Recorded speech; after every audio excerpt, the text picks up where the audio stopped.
Coming on here to talk about the New York Football Giants. It is about a day and a half after the pathetic, disgusting loss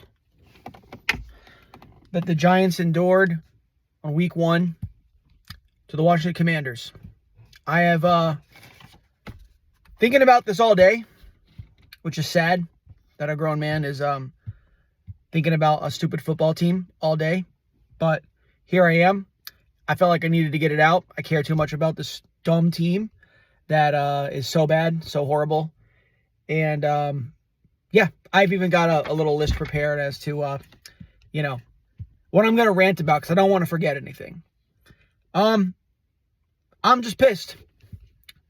I'm pissed that it has been years of the Giants being a laughingstock. We know the teams that have been laughed at for years and years and years. Not the Lions so much anymore, but the Lions were a joke for a long time. The Browns obviously have had years and years of struggle. The Jets as well. And if I'm forgetting any, please let me know. But the Giants are right in that conversation now. We still live off this 2011-2012 Super Bowl victory. And ever since then, it's been a fucking joke.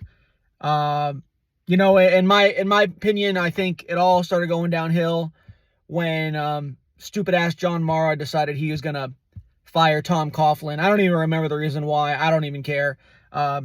He was the best coach we had for a long time. I guess Bill Parcells was in that conversation. But yeah, it's been pathetic, and I'm probably gonna get pissed off. So yeah, 2 minutes in, I'm starting the rant. Number 1, the fucking O-line. Like, when the fuck are you gonna fix the fucking O-line? Fucking fix it already! What the fuck are you doing? It's been 10 goddamn fucking years! Fix it! Fucking A! I mean, our best O-lineman is always hurt.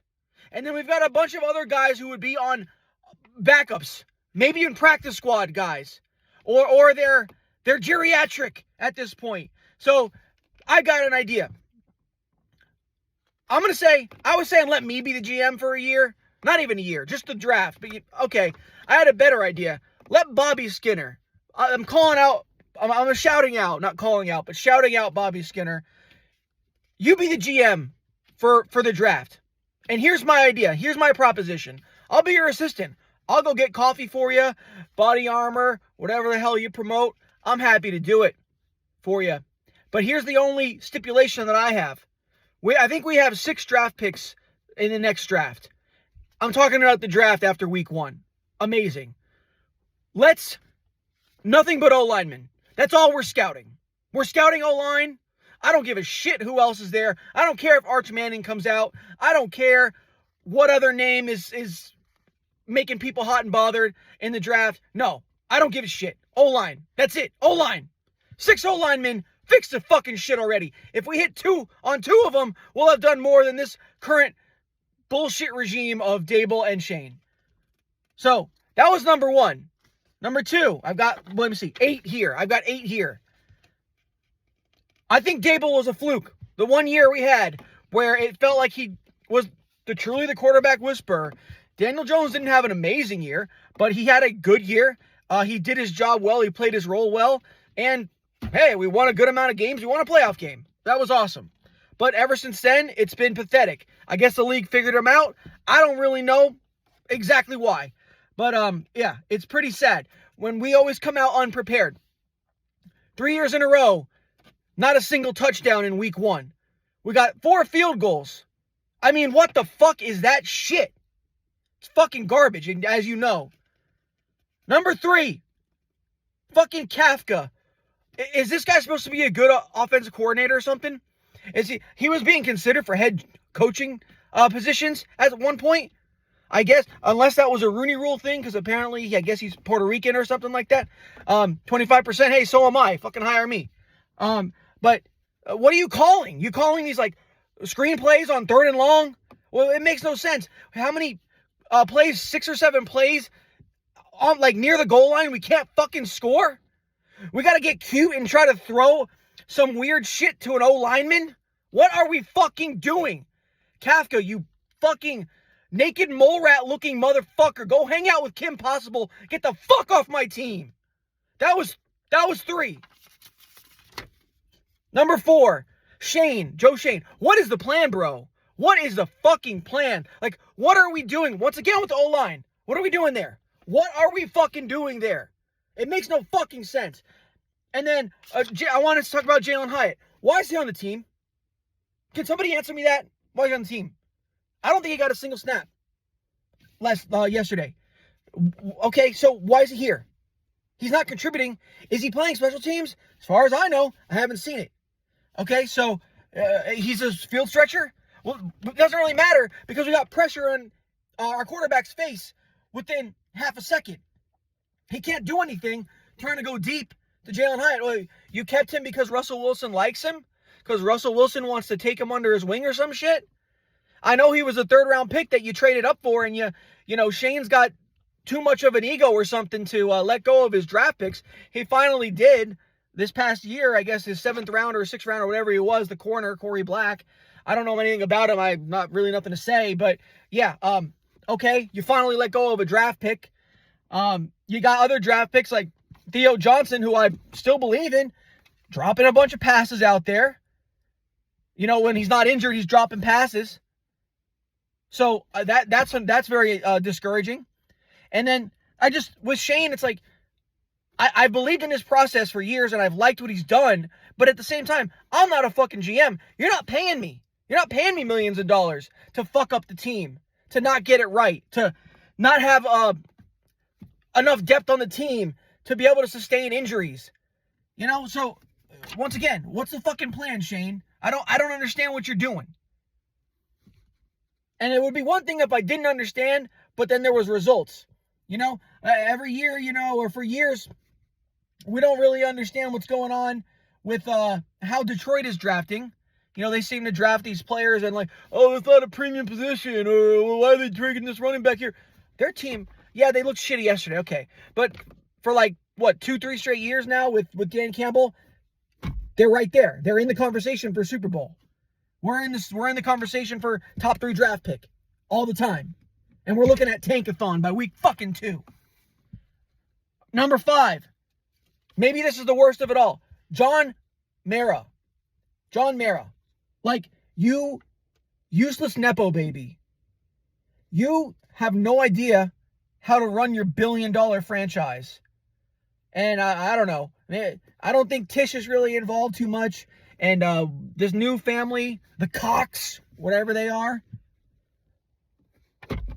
they're probably just money people. They're there because they know it's the NFL. Owning part of the NFL team is a money printing machine, and that's really all it is to them. That's fine. Whatever. John Mara is the one that's doing the interviews and showing his face as the team owner.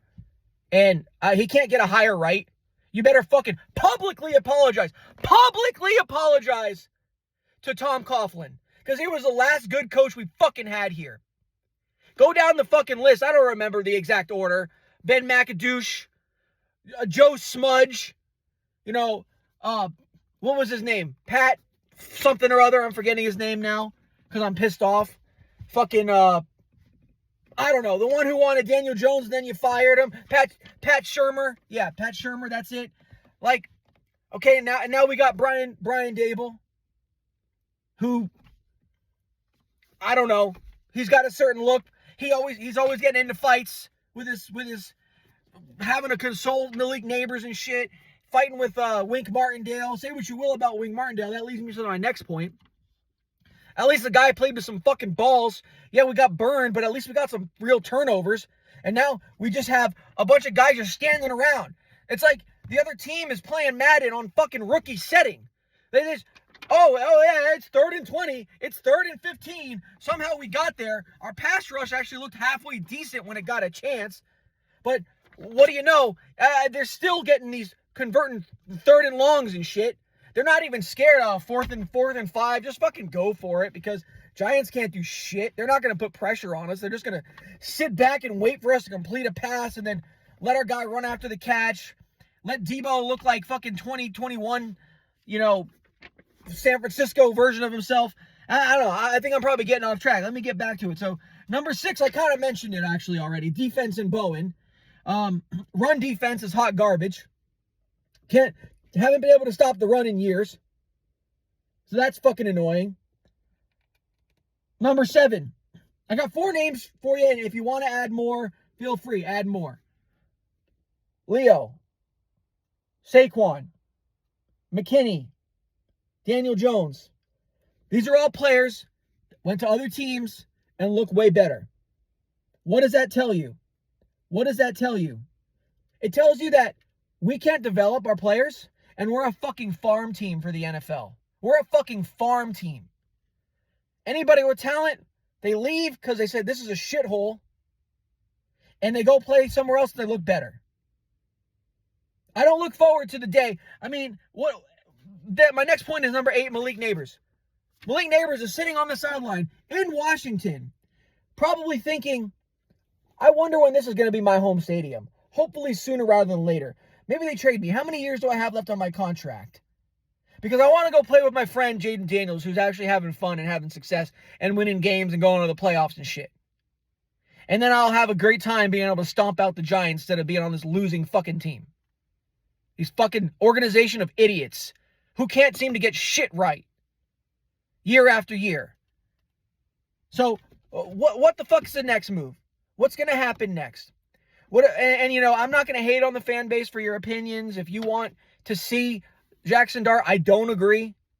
I don't think that's the answer, to put Jackson Dart in to be let Russell Wilson be the sacrificial lamb. You know, the guy's at the back 9 of his career. Further, he's on like the last hole. He's on like hole 18 of his career. I don't want to ruin Jackson Dart by putting him on his shit system with guys who can't catch a ball and O-linemen who can't fucking block and just get their fucking balls pushed into their asshole every fucking play. You know, I like JMS. He's a smart guy. But you know what? You can be as smart as you want. You got a 300-plus pound motherfucker on the other side that's just going to bulldoze your ass every goddamn play. It don't really matter how smart you are. Sadly. We need some more beef up there.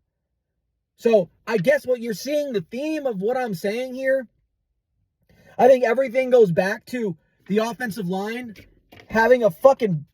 The offensive line is the backbone, the spine of a team. I've never known a human being that can really function without their fucking spine. And we don't have one on the Giants. I'm fucking done. Rant over. I'll always root for the Giants. I'll always love them. They've given me great memories. But holy shit. It's been years and years and years of incompetence.